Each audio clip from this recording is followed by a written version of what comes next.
I just want to prove everyone wrong and just come out and be the best player I can be. Sa mundo ng NBA, ang yaman ay hindi lang nasusukat sa laki ng kontrata, kundi sa kung paano mo binabago ang kwento ng iyong buhay. At kung may isang pangalan na unti-unting sumisilip mula sa anino patungo sa sariling liwanag, iyon ay si Bol Bol. Isang pangalan na minsang kinutya, minsang pinag-alinlanganan, pero ngayon ay dahan-dahang nagiging simbolo ng pagbangon. Hindi lang sa laro, kundi pati na rin sa larangan ng pananalapi. Pero bago natin sagutin kung gaano na nga ba siya kayaman, kailangan muna nating balikan kung saan nagsimula ang lahat, dahil ang tunay na halaga ng kayamanan ay mas nauunawaan kapag alam mo kung gaano kahirap ang dinaanan bago ito makamit.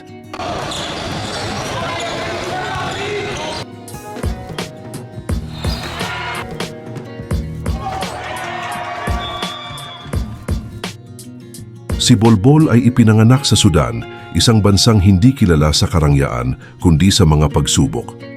Anak siya ng NBA legend na si Manute Bol, pero hindi ibig sabihin nito ay ipinanganak na siya sa yaman.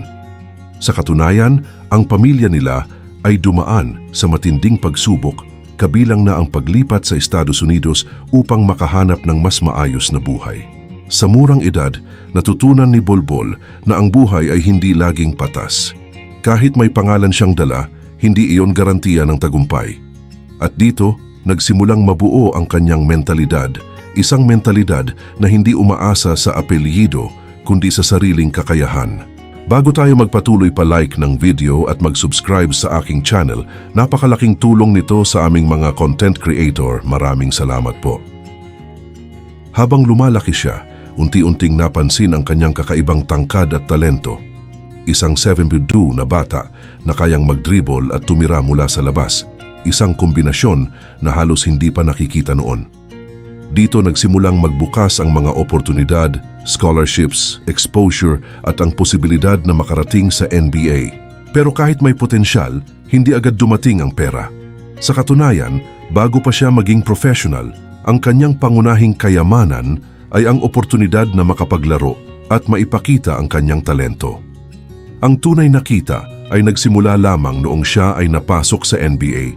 Noong 2019 sa NBA Draft, he selects Bol Bol from Khartoum, Sudan and the University of Oregon. Pinili siya at kalaunan ay napunta sa Denver Nuggets. Dito nagsimula ang kanyang unang malaking kontrata. Bilang second-round pick, hindi ito kasing laki ng mga top picks pero sapat para baguhin ang kanyang buhay. Sa kanyang rookie contract, tinatayang kumita si Bol Bol ng humigit kumulang $2 hanggang $3 million sa loob ng ilang taon. Para sa karamihan, ito ay napakalaking halaga.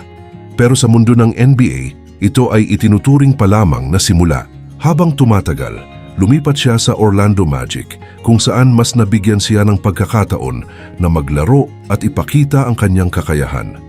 At sa bawat minutong ginugol niya sa court, hindi lang ang kanyang stats ang tumataas, pati na rin ang kanyang market value.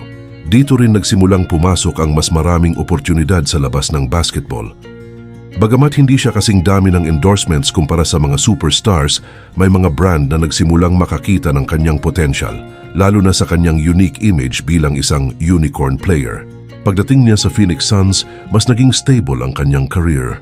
At kapag ang isang player ay naging stable sa NBA, kasunod nito ay mas siguradong kita, contracts, bonuses at iba pang financial incentives. Sa kasalukuyan, tinatayang ang net worth ni Bol Bol ay nasa pagitan ng $5 million hanggang $8 million. Maaaring hindi ito kasing laki ng mga pangalan tulad ng LeBron o Curry, pero kung isa sa alang-alang ang kanyang pinagdaanan, ito ay isang napakalaking tagumpay. Pero saan nga ba nanggagaling ang kanyang yaman? Una, syempre ang kanyang NBA salary. Ito ang pangunahing source ng kanyang kita. Kahit hindi siya superstar, ang pagiging bahagi ng NBA ay automatic na nagbibigay ng milyon-milyong dolyar na kita. Pangalawa, ang kanyang endorsements at partnerships. Dahil sa kanyang unique na estilo at kwento, may mga brand na gustong makipag-collaborate sa kanya. Hindi man ito kasing laki ng mga superstar deals, pero malaking dagdag pa rin ito sa kanyang income. Pangatlo, ang kanyang investments. Bagamat hindi gaanong napag-uusapan, Maraming NBA players ang natutong mag-invest sa real estate, negosyo at iba pang assets. At kung susundin ni Bol Bol ang yapak ng ibang matatalinong players, malaki ang posibilidad na lumalaki pa ang kanyang pera kahit hindi siya naglalaro. Pero higit sa lahat, ang tunay na yaman ni Bol Bol ay ang kanyang long-term potential. Dahil sa kanyang edad at skill set, may pagkakataon pa siyang makakuha ng mas malalaking kontrata sa hinaharap. At kung magtutuloy-tuloy ang kanyang improvement, maaaring dumoble o triple pa ang kanyang net worth sa mga susunod na taon. Ngunit hindi rin dapat kalimutan ang mga hamon. Ang NBA ay isang brutal na liga. Isang injury lang, maaaring magbago ang lahat. At si Bol Bol ay may history ng injuries, kaya ito ay isang factor na dapat bantayan. Bukod dito, nandyan din ang pressure na patuloy na mag-perform. Dahil sa NBA, ang kita ay konektado sa performance.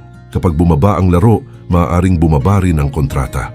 Pero sa kabila ng lahat ng ito, may isang bagay na malinaw, si Bol Bol ay nasa tamang direksyon. Mula sa isang batang tumakas sa kaguluhan ng Sudan hanggang sa pagiging multi-millionaire NBA player, isang journey na hindi lang tungkol sa pera kundi sa pagbabago ng kapalaran. At kung tatanungin kung gaano na siya kayaman ngayon, ang sagot ay hindi lang numero. Oo, milyonaryo siya. Oo, may stable na kita siya. Pero ang mas mahalaga, may kakayahan siyang baguhin hindi lang ang kanyang buhay, kundi pati na rin ang buhay ng mga taong nakapaligid sa kanya.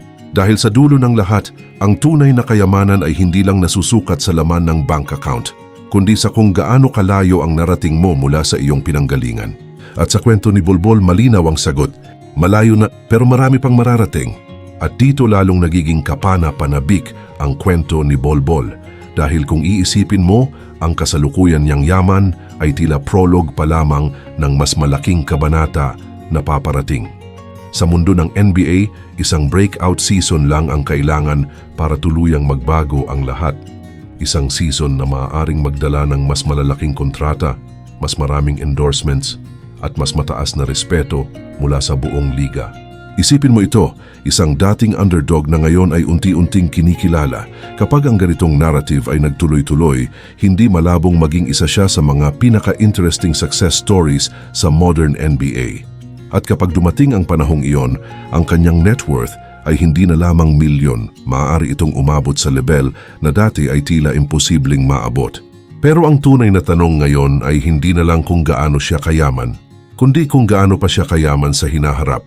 Dahil sa bawat laro na kanyang nilalaro, bawat pagkakataon na kanyang sinusunggaban at bawat pagsubok na kanyang nalalampasan, unti-unti niyang binubuo ang isang legacy na hindi lang nakabase sa pera, kundi sa inspirasyon.